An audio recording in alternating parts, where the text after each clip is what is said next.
Assalamu alaikum. Thank you for joining us for the 7th lecture in our Muharram series. My name is Sumaya Kaku, and I am a member of the board of directors for the organization. The organization, or OIL, is a charitable non-profit community-based group that strives to build a membership whose main goal is to understand and practice the essence of Islam in an inclusive environment. We promote learning activities based on the teachings of the Quran and the values of its prophet and his family. OIL is a registered charity, and as such, we depend on your donations to continue our programming. We are pleased to have our treasurer, Murtaza Muhammad Taki, to talk to us later on in the program. We'll be having a Q&A session after the lecture. Questions can be submitted through Menti. The code is 25365869. Note that the code is valid from now until the end of the lecture series, even when we are not live.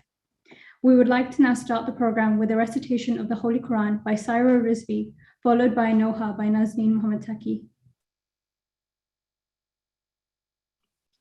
Bismillahirrahmanirrahim. ومن آياته أنك ترى الأرض خاشعة فإذا أنزلنا عليها الماء اهتزت وربت إن الذي أحياها لمحيي الموتى إنه على كل شيء قدير. Bismillahirrahmanirrahim. And among his signs is that you see the earth devoid of life. But as soon as we send down rain upon it, it begins to stir to life and swell. Indeed, the one who revives it can easily revive the dead. He is certainly most capable of everything.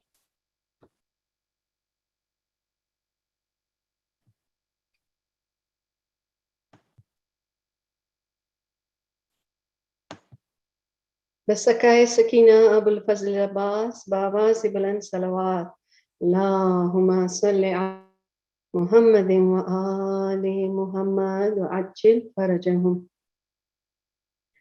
جب بھی غازی کے علم پر کبھی پڑ جائے نظر اپنے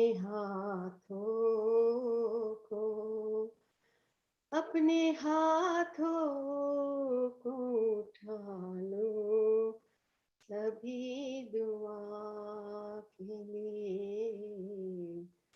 نام عباس وسیلہ ہے ہر دعا کے لیے. اسم اعظم ہے مومن کی التجا کے لیے. نام عباس وسیلہ ہے ہر دعا کے لیے. اپنے روزے پہ بلاؤ میرے آقا عباس. چم لے آقے زری کو میرے مولا عباس. بہر معصوم سکینہ کی التجا کے لیے. نام عباس وسیلہ ہے ہر دعا کے لیے. کہتی تھی یہ آنکھوں بھری میت سے لپٹ کر ہائے ہائے علی اکبر ہائے ہائے علی اکبر. 18 برس پال کے پروان چڑھایا وہ گیسو والا ہے میرا خون میں نہایا.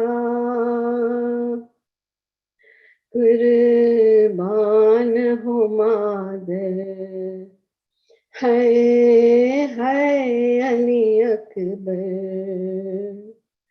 अरमान था पहनाऊंगी पोशाक शहानी अफसोस के रास आई न तुझ को ये जवानी के साथ मुकद्दर हाय अली अकबर कहती थी ये माँ हूँ भरी मैयत से लिपट कर हाय अली अकबर इतना तो जरा ठहरो तुम्हें दूल्हा बना लूं बस एक झलक शहर की सुगरा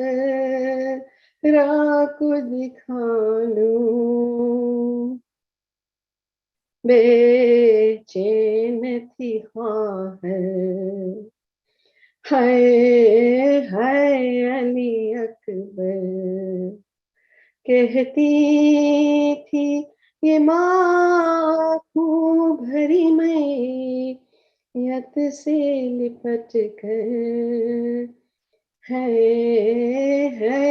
अली अकबर पहले तो एक आवाज पे उठ जाते थे बेटा अब इतनी सदाओं पे भी नहीं बदला क्या हो गया दिलबर हाय अली अकबर कहती थी ये माँ खूब भरी मैयत से लिपट कर है अली अकबर तुम खिचिया लेके जो दम तोड़ रहे हो मोमा से हमेशा के लिए मोड़ रहे हो क्यों रूठे हो दिलबर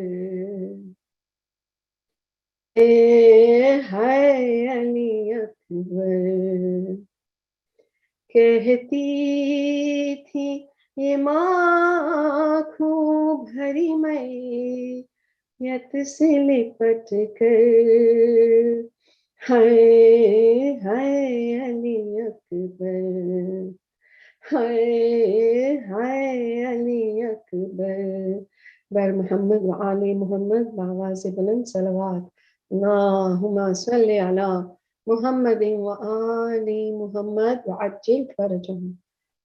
Thank you for those beautiful recitations. As promised, we have our treasurer, Murtaza Muhammad Taki, to talk to us briefly before starting the program. Bhojani, respected elders, ladies and gentlemen, Assalamu alaikum. Before I begin, can you please observe a moment of silence, remembrance of our all volunteers, namely my son, Muhammad Abbas, Muhammad Taki, who's dearly missed, brothers Mohsin Ladha, Murtaza Allu, and Oni Mamdani, and all our Marumeens who are no longer with us. Al-Fatiha.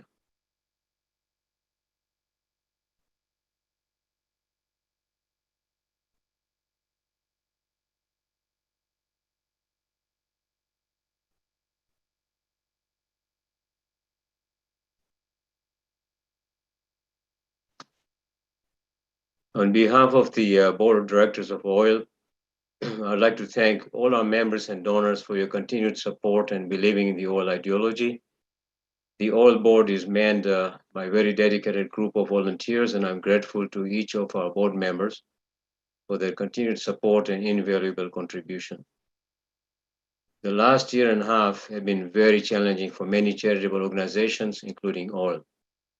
Our donation and membership revenues declined substantially, mainly due to the COVID-19 pandemic. All our programs had to be moved online, where we had to compete for audiences as all other organizations also moved their programs online. But despite a substantial drop in ALL's donations and membership revenues, the ALL board and our group of dedicated volunteers have continued to deliver our signature programs for Ramadan and Muharram, and other programs like Black Lives Matters and Interfaith Series, where we had a substantial turnout. All these programs are brought to the community at no cost to the attendees. A lot of planning goes into delivering these programs, and each of these programs have associated costs with them. Your generous donations and membership fees have helped us fund these programs.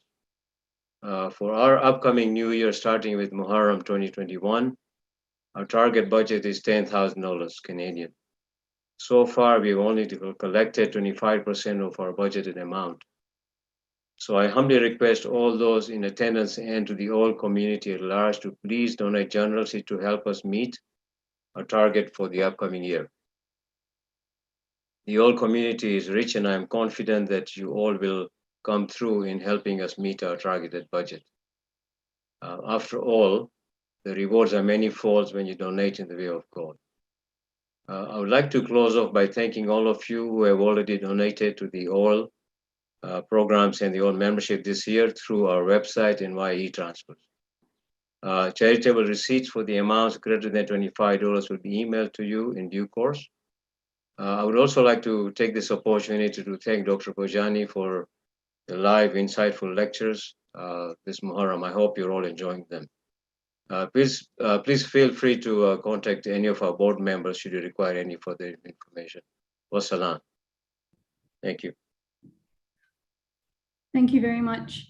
We're fortunate today to have Dr. Ali-Reza Bhojani. Ali-Reza is a lecturer at the Al-Mahdi Institute, co-director of the Center for Intra-Muslim Studies, and a research affiliate at the University of Oxford. A graduate of the Al-Mahdi Institute, his research, teaching, and writing focuses on the intersections between Islamic legal theory, theology, and ethics.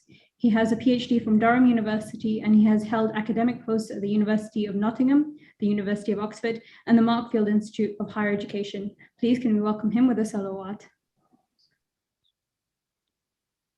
أعوذ بالله من الشيطان الرجيم بسم الله الرحمن الرحيم الحمد لله رب العالمين الحمد لله الذي هدانا لهذا وما كنا لنهتدي لولا أن هدانا الله والصلاة والسلام على أشرف الأنبياء والمرسلين خاتم النبيين شفيع ذنوبنا وحبيب قلوبنا أبو القاسم محمد والصلاة والسلام على أهل بيت الطيبين الطاهرين الذين أذهب الله عنهم الرجس وطهرهم تطهيرا بسم الله الرحمن الرحيم ربي اشرح لي صدري ويسر لي أمري واحلل عقدة من لساني يفقهوا قولي.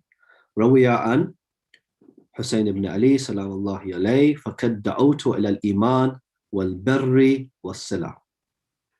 Yesterday I started our talk citing a tradition attributed to Hussain ibn Ali in response to a letter of Abdullah bin Ja'far, in which the Imam mentions that he feels that throughout his life, throughout his mission in his movement towards Karbala, he had called to Iman, he had called to belief, he had called to righteousness, he had called to birr, and he had called to maintaining of family relationships. And yesterday we tried to outline how the relationships we hold within our family are intended as a platform, as a mechanism, as a means to personal and ultimately societal development. They build and shape our ethical worldview, our relationship with God, manifesting in our relationship, the quality of our relationship with other people, to go beyond not simply a human morality, which of course should be the absolute basis of our aspirations within ourselves and amongst others, but to help move us towards a godly morality, beyond justice, towards rahmah. Now, this type of vision of a value-orientated religion, a purposeful religion, from its belief to its ethical structures, to the purpose of community, the purpose of identity, all seeking to take us towards becoming more complete, becoming more godly, becoming more goodly, having a positive role within society. This type of vision of Islam is not the one which is always associated with Islam, whether it be by insiders or whether it be by outsiders, particularly in our modern and even contemporary contexts, whether it be in Muslim majority contexts or whether it be in minority contexts like our own, whether it be Muslims or non-Muslims, often centrally associated with the vision of Sharia today is with the vision of Islam today, is the idea of Sharia. The notion of Sharia seems pivotal and interconnected with people's self-conceptualization of Islam and others' conceptualization of Islam. Yet this idea of Sharia is so widely understood, so widely misunderstood by Muslims and non-Muslims alike. Sometimes, of course, Sharia is used to refer to the totality of Islamic teachings, its belief systems, its aqa'id, its ethical ideas about the cultivation of character, its akhlaq, and its practical duties, its rules and regulations governing what is sometimes referred to as the furu' ad-din. So sometimes Sharia as a term is used to refer to the whole package. But more often, and particularly when we talk about the conceptualization of Islam and its relationship with Sharia by both insiders and outsiders in the contemporary period, we think of Sharia as referring to the practical regulations of Islam.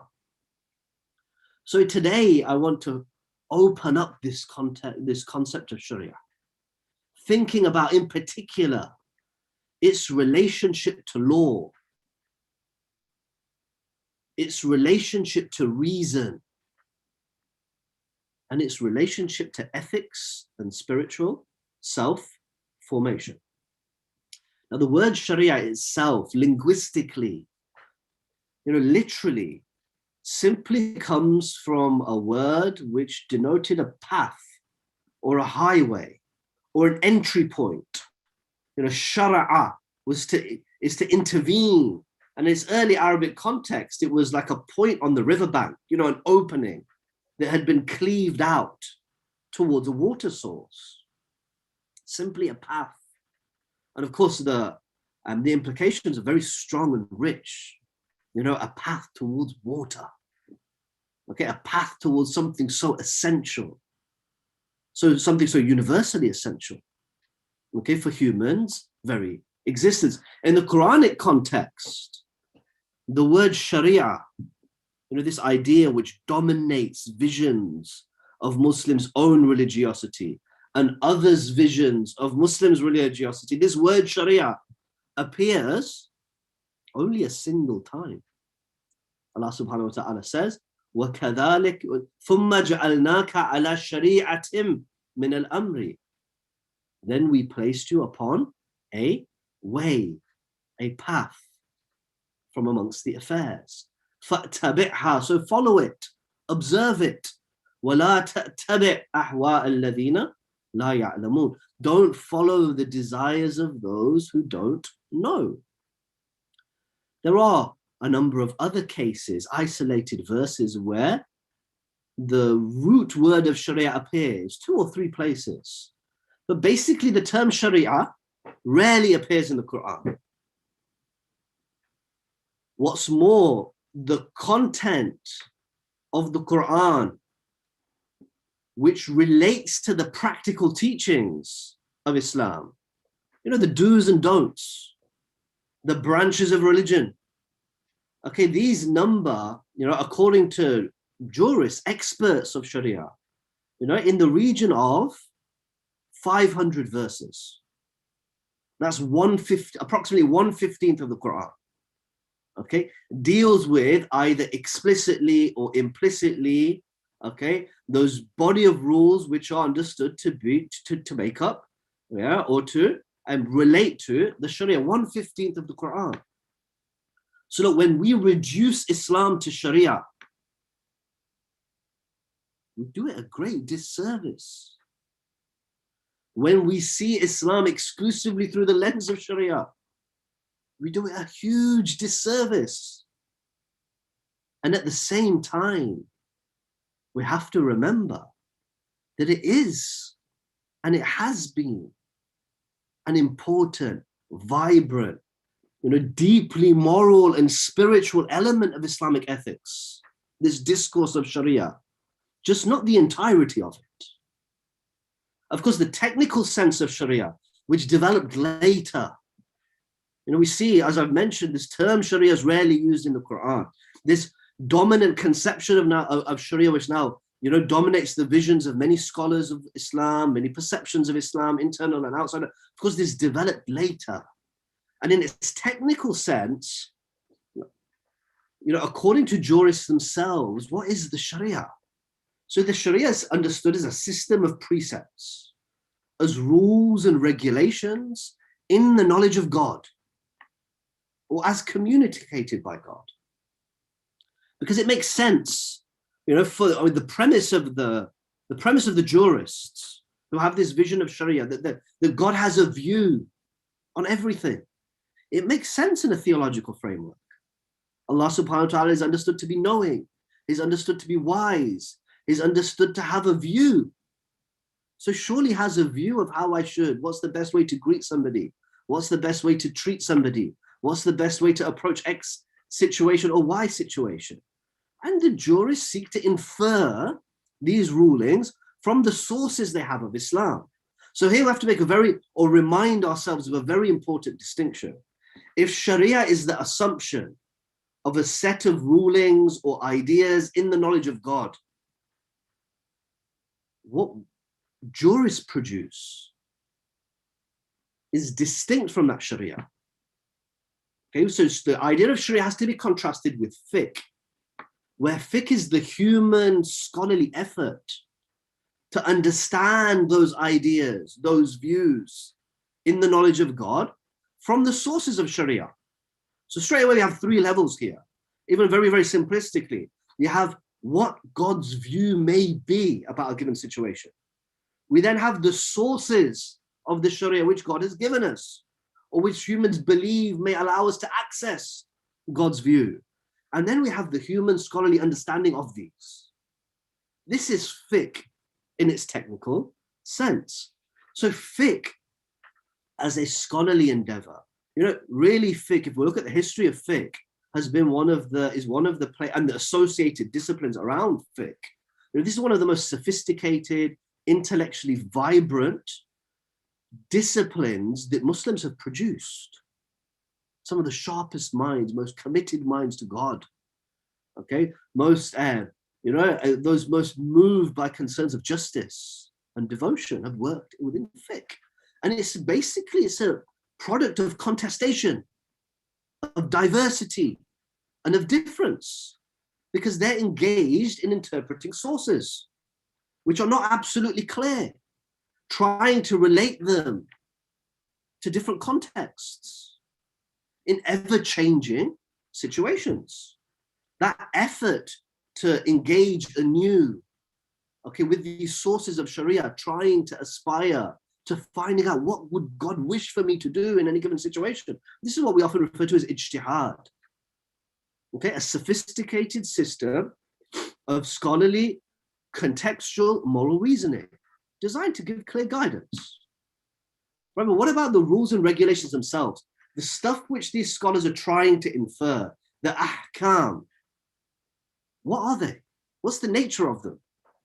These assessments, these judgments or rulings are understood to be emanating from Allah subhanahu wa ta'ala's knowledge or derived from the sources which Allah gives us. And for the jurists, these are meant to regulate the lives of humankind. Right? But are they law or are they ethics? This is a really important question. Okay, we see that it's been a source of major confusion and tension in the minds of Muslims and non-Muslims alike, especially when we think about the public forums which we live in today. If you go back to the Sharia debates, okay, in Ontario, 2003 to 2005, this was a big deal. Okay, yeah, it became a major political issue. There is no space for Sharia law in Canada. Or in the 2007 lecture in the UK by the Archbishop of Canterbury, where he suggested that the UK should acknowledge a scope for Sharia in terms of managing civil disputes and arbitration. The uproar. In 2010 in America, in Oklahoma, there was a bill passed to ban Sharia law, and it was branded Save My State.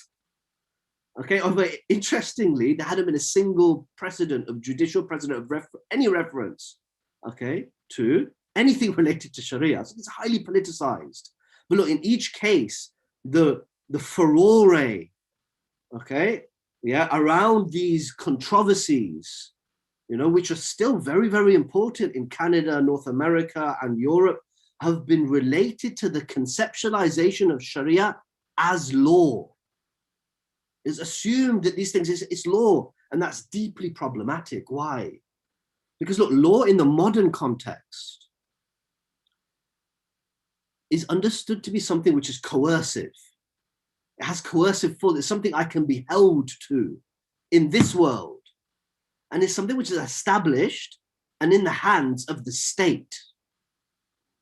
Okay?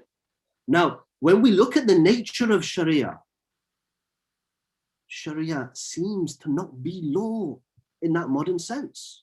When we look at the scholar's own vision of Sharia, I think this is very important, something very delicate but important to emphasize. Yes, the prevalent view of fuqaha, of jurists, of experts in fiqh, is that the potential scope of fiqh is total, because they assume that God, who is all-knowing, all-wise, would have a view.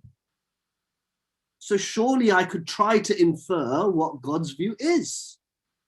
Very simplistically, that's the theological premise.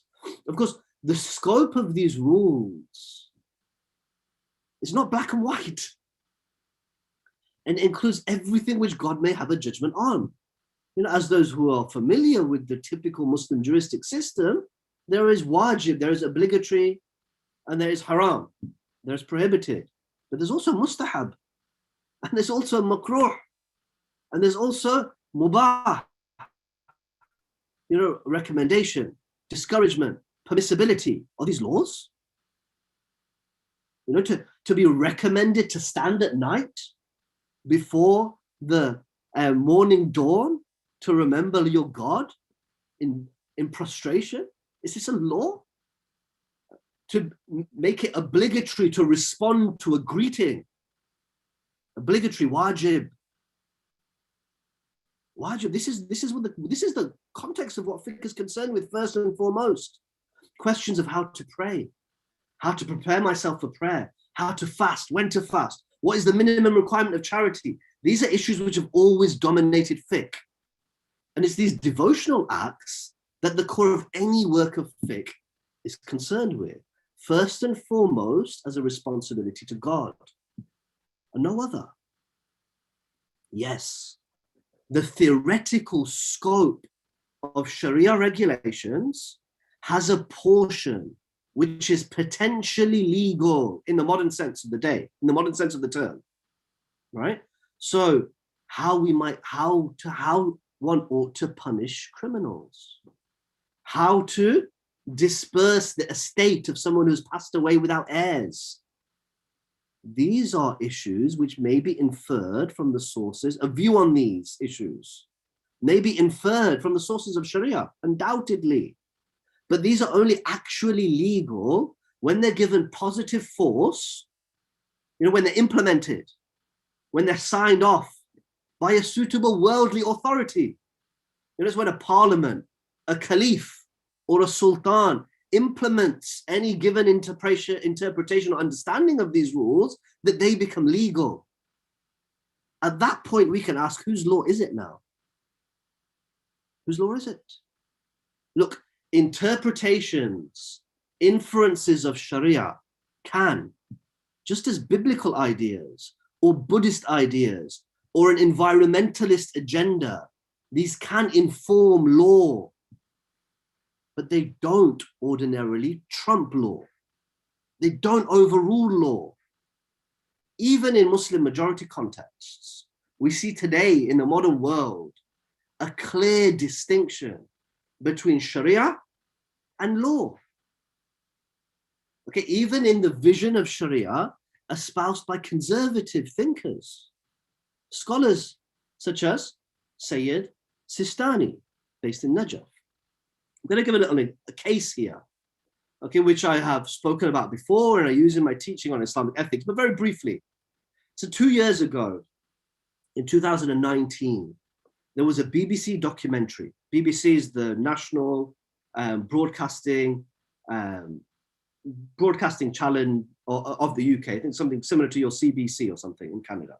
So the BBC documentary aired a program exposing practices, allegedly exposing practices in Najaf, in Karbala, and in Baghdad, around the shrines of the Imams of Ahlul Bayt, exposing practices of individuals using structures of marriage, in particularly temporary marriage or pleasure marriage, found in fiqh for the clearly abhorrent abuse of young girls.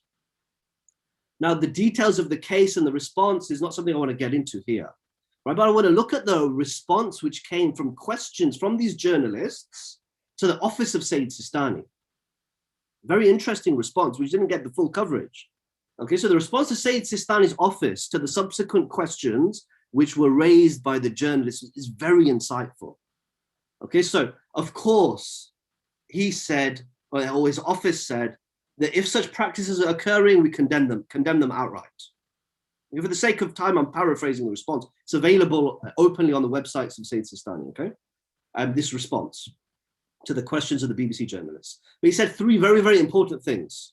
One, okay, in this response from a traditionalist, conservative, okay, mouthpiece of Shia's scholarship and Shia thought, okay, undoubtedly a giant of Shia thought and practice.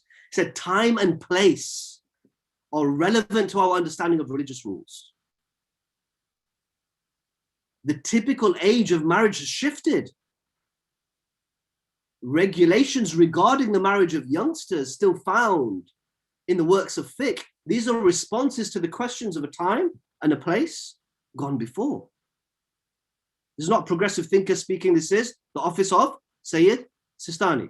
Second point is, he condemns, or the office condemns in that response, the use of fiqh, the istighlal al-tashri', or actually maybe the abuse of any rules that undermine the dignity of human being, male or female.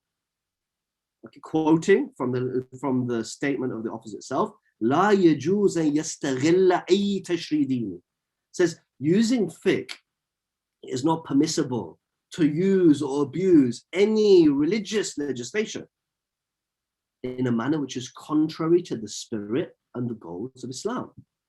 Thirdly, in that response to that situation, okay, this statement emphasized the importance of the rule of law and the rule of the state as distinct from fiqh, and emphasized that in an Iraqi context, it was illegal to marry those young girls. And it's haram to break the law of the land, whether in the UK, Canada, or even in Iraq. Some interesting and very clear messages here. That religious regulations are distinct from law. That these religious regulations must not be abused. They must be practiced within an ethical framework, which always maintains respect for basic human dignity, male or female. Now, this insightful response, of course, had much wisdom in it, particularly in the context of Sayyid Sistani's audience, the breadth of his audience. But it's quite clear that there is a room and there is need to go further. There is a need to revive and reclaim a rational, moral, and ethical framework for the interpretation of these rules in the first place. Never mind just their application. But if God is just in a way that is understandable to human beings, and remember, this is a foundational principle of Shia theology, that the justice, good, bad, in a basic sense, or something which humans can have the ability to understand. And when we talk about the justice of God, this isn't an understandable way, it isn't an intelligible way. God is just. His actions must be just. His rules, his Sharia must be just. So it is inconceivable that an irrational or an unjust ruling be attributed to him. Look, reclaiming a proper conception of Sharia is not just about its presentation and not confusing it with law, but also about our understanding and interpretation of it. We need to reclaim a theological understanding of Sharia which is consistent with reason and consistent with justice. Only then can it fulfill its aims of moving us towards Rahmah. And of course, this vision of reclaiming a rational, ethical, justice-orientated reading of Sharia has so much foundations within the scriptures of Islam and the teachings of the Ahlul Bayt. Let me cite a hadith here, which again I've mentioned before, but it's so useful that I will mention it again. In a tradition attributed to Imam Ali, salamullahi alayhi, within Kitab al-Kafi, Jibra'il al-Amin, the angel, the archangel Jibra'il, comes to Hazrat Adam, this father of humanity, and gives him a choice between one of three things. Hazrat Adam says to, Hazrat Adam is offered this choice by Jibra'il. Jibra'il says, you have a choice of one of three. You can pick one and lose the other two. What's the choice? Oh, Jibra'il. Jibra'il states, either you can take al-aqal, the ability to reason soundly, intelligence, insight. You could take al-haya, modesty, or if you like, ethics. Or you could take a deen, the way, the path, a system of living. Jibra'il gives Adam a choice between al-aqal, al-haya, and a deen. Hazrat Adam chooses al-aqal. So Jibra'il tells modesty, al-haya, and tells a deen, the way to leave. But they refuse. A deen and al-haya, the path and ethics, they respond to Jibra'il and say, we have been commanded to go wherever al-aqal goes. That we have to rebuild or revive a system of interpretation of Sharia where reason is the qualification for our understanding. Then ethics will flow, okay, and a path will come towards us. But this qualification of a rational interpretation of Sharia needs to be very carefully and properly understood. Of course, the suggestion that a ruling which is irrational cannot be attributed to a rational and reasonable God is very important, but has to be properly understood.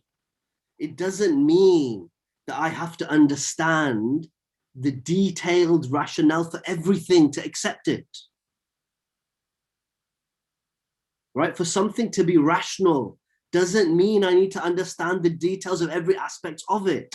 No, I can accept a trusted source, say the Prophet of God, Imam Sadiq, to provide me with a program, a method of living for regulating myself without understanding all the details of why, so long as I don't have reasons against it, so long as I don't have reasons to show it's irrational.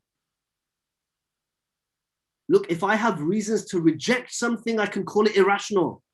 If I haven't explained all the reasons why a trusted source has asked me to do this, it's not irrational to submit to it. And after all, this is the core of what the religious teachings give us. They help us go beyond those things which we have currently recognized or that we have understood. This is what the teachings and the practices of Sharia are all about, to assist us, to help us achieve those things which we would have recognized as worthwhile in and of themselves. A program of living that aims to assist me move, to direct me for our benefit and our development. Look at this beautiful tradition of the 11th Imam, Salamullahi alayhi, where he says, Lamma farada alaykum al-fara'id. It's reported the 11th Imam has said that when Allah made obligatory upon you those obligatory acts, Lam yufrid dhalika alaykum lihajatin minhu alaykum. Said he didn't make this an obligation because God had any need of these things. God is needless, yes? Bal bi rahma. The reason God prescribed a way for us was out of his giving, because it's an opportunity for us. Look at the example of the prayer itself. Salat, Umud ad-Din. This is the longest section of a work of fiqh you're going to find anyway. This pillar of religion. Look, it's not irrational to pray in a particular way. 3 units here and 4 units there, simply because I don't understand why 3 and why 4. So long as I don't have clear, rational, ethical reasons not to, I can accept this. If I am convinced it's come from a trusted source, going back to a spiritual authority. So long as I don't have reasons against a practice, I don't have ethical conflicts with a practice, I can rationally submit. Oh, what a beautiful practice it is. Look, we may not understand the details, but still it's broader philosophy, its broader value are consistently and repeated pointed to in the Quran and the teachings of Ahlul Bayt. Again, this salat, those regulations around it, okay, are seen as a mechanism for us to become more attentive to God, such that God starts to infiltrate, awareness of God starts to infiltrate every aspect of my being and emerge through every interaction. Look at the Quran. It says, Aqimus salata li dhikri. Establish prayer for my remembrance, to seek attention to me. Well, it's a basic program, okay, to help us attain consciousness of God. If we can attain consciousness of God through this process, then surely it will push us towards morality. Surely it will help us hold back from corruption. And this is what the Quran aspires to in these teachings. It says, Inna salata tanha anil fahsha'i wal munkar. Surely salat, a real salat, a salat which has consciousness of God, is there to push back corruption and to push back vice. Look, it was such practices, ethical, rational, God-centered practices, which made Hussain ibn Ali a mountain of justice. You know, this treasure chest of compassion. Well, we started these 10 lectures looking at the social impact of Rasulullah, looking at the reverberating ethical messages of Hussain ibn Ali. But these were people who were devoted to their ritual religious practice, seeing those rituals and religious practice as a means to God. Yes, as we try to understand those practices, try to inherit those practices for our betterment, we need this qualification of reason and ethics. But we can't forget the objective is to move us towards that consciousness of God, such that it starts to inspire godliness throughout us in our every interaction. It was this type of salat which brought consciousness of God, which brings morality, which brings compassion. It was this type of salat that Abu Abdullah al-Hussein on the night of Ashura asked his enemies for a reprieve for. As the night of Ashura came and he told his companions, it seems that there is no day beyond this day. Go, O Abbas, and ask them for one more night that we may pray, we may stand, we may recite the Quran, we may remember our God. It was this type of salat. You know, these basic regulation, practice of these basic regulations, this pillar of religion, for which Abu Abdullah al-Hussain stopped the battle at midday to perform. It was this form of salat, this broader way of living, which continuously seeks to establish connection with God, that allowed him to stand so strong with such dignity on the plains of Karbala, such that despite the trauma, despite the difficulty, he could complain to none other than God, and he sought none other than God. Assalamu alayka ya Aba Abdullah, wa ala al-arwah allati halat bi fina'ik, alayka minni salamullahi abada, ma bakitu wa bakiya layla wa nahar, ولا جعل الله آخر العهد مني لزيارتكم. السلام على الحسين وعلى علي بن الحسين وعلى أولاد الحسين وعلى أصحاب الحسين. الحمد لله رب العالمين وصلى الله على سيدنا محمد وأهل بيته الطيبين الطاهرين. Thank you very much for the talk. We will now continue with Q&A. Again, if you have any questions, then please go to menti.com and the code is 25365869. Please note that this code is available to submit questions on the next few nights, even outside the live lecture. You will be able to listen to all previous lectures on our YouTube channel, and please consider subscribing to be notified of all lectures and programs that we have.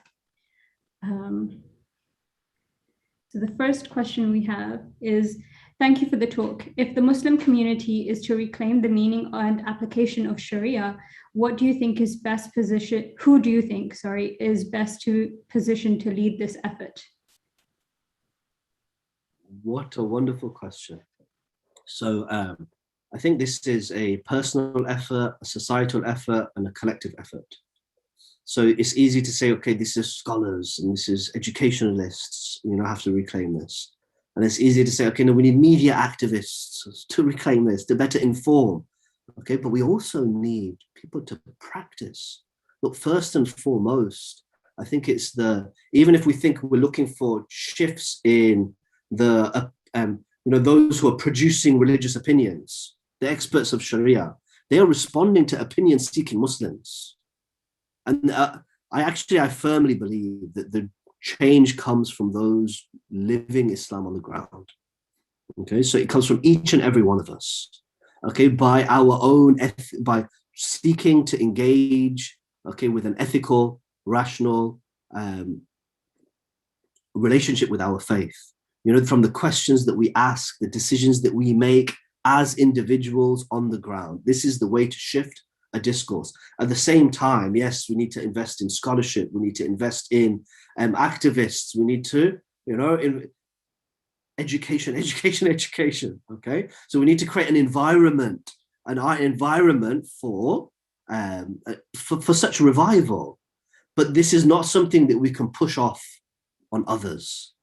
Okay, just like we started thinking about the Quran, our responsibilities as societies, our responsibilities as communities, the Quranic ethical discourse is very, very personal. Very, very personal.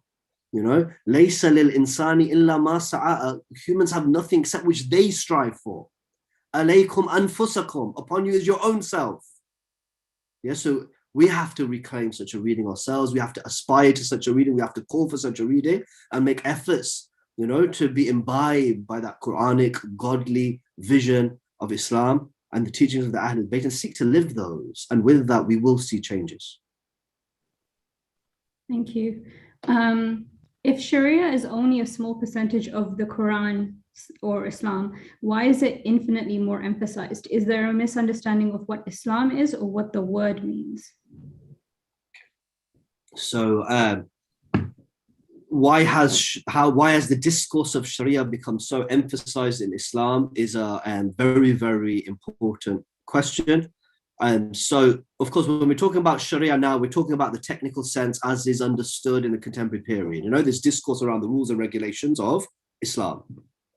So, look, this was a historical question, of course, and there's a number of factors for this emergence. So through history, why did it become such an important discipline within Islamic scholarship? Of course, again, these are multifactorial. One of the important reasons is that, is the spread of Islam so quickly, okay, across so many different polities, so many different populations.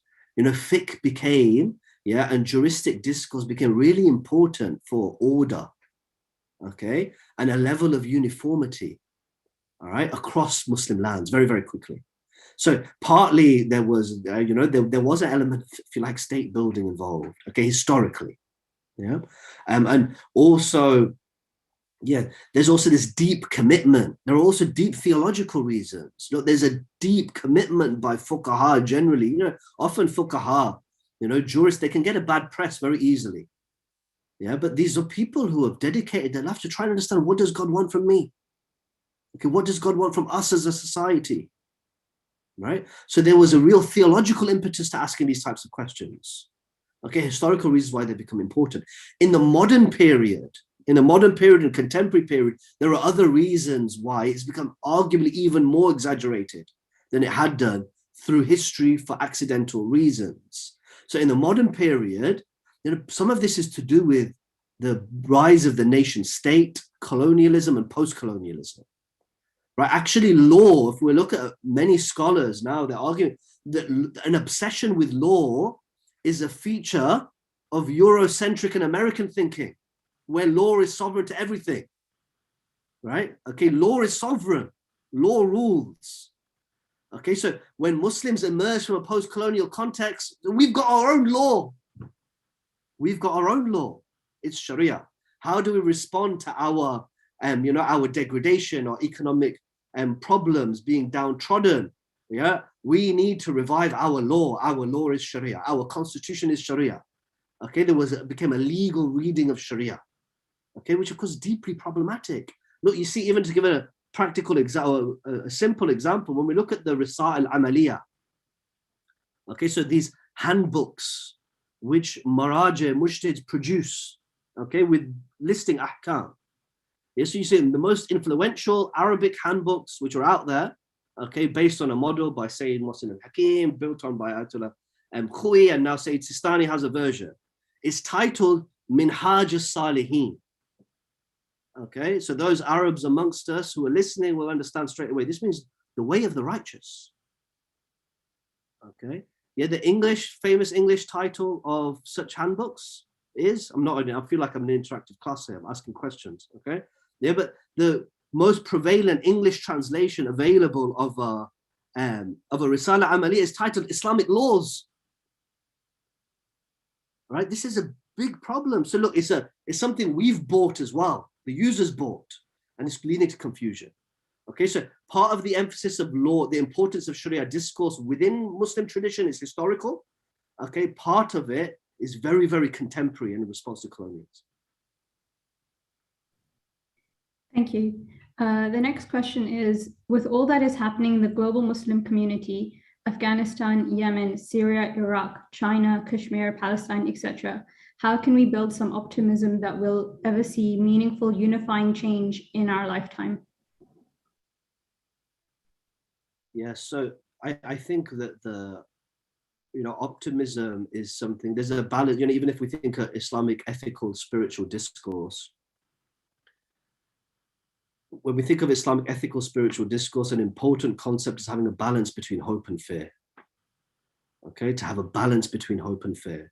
And of course, there's lots of fears, there's lots of tensions. Whereas we're thinking in the context of the West about how Sharia is taken, headscarf bans, people being killed in Ontario. We look at the global situation, this fast changing situation in Afghanistan. There's lots to be concerned about, but that concern should motivate us to move ourselves. If we can't take hope from what we see Hussain ibn Ali went through, then what have we taken from Karbala? Look, this is a very, very personal journey in this world towards God.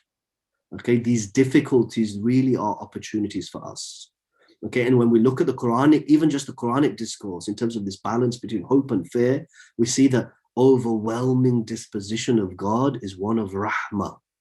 He is Rahman, He is Rahim. Rahmah is that thing which Allah subhanahu wa ta'ala has written against His own self. We can't lose hope. Okay, even if that hope is to seek reform through our own selves. There are injustices out there, okay, and the world is a difficult world. As I said early on in the lectures, I will have a talk on the problem of evil and suffering and so on and so forth. But very, very briefly, with a justice-orientated vision of Islam, okay, any unwarranted suffering must be made up for in the hereafter. Okay, so Muslims are supposed to have a dual picture of the world. This world isn't the end. There is a life to come. 1/5, we said 1/15 of the Quran deals with ahkam or verses related to ahkam. According to some scholars, 1/5 of the Quran deals with issues related to the afterlife. Okay, there is a life to come in the Quranic discourse. Yeah, okay, this gives a central message of accountability, but also hope. There is more for us to experience. Unwarranted suffering will be relieved, will be compensated by a just God. Right now, we have responsibility and opportunity. And the opportunity human has is beyond its own imagination, because human is godly at the core. And what we can achieve through changing ourselves really is beyond our imaginations. If each of us changed this night, our community will be different tomorrow. Yeah, in there, I take hope, and I hope that's something, that we can all share. Inshallah. I think we'll end there. Thank you very much for the insightful talk, and we look forward to continuing tomorrow. As usual, we would like to end with a Surah Fatiha for those who are no longer with us, or Fatiha.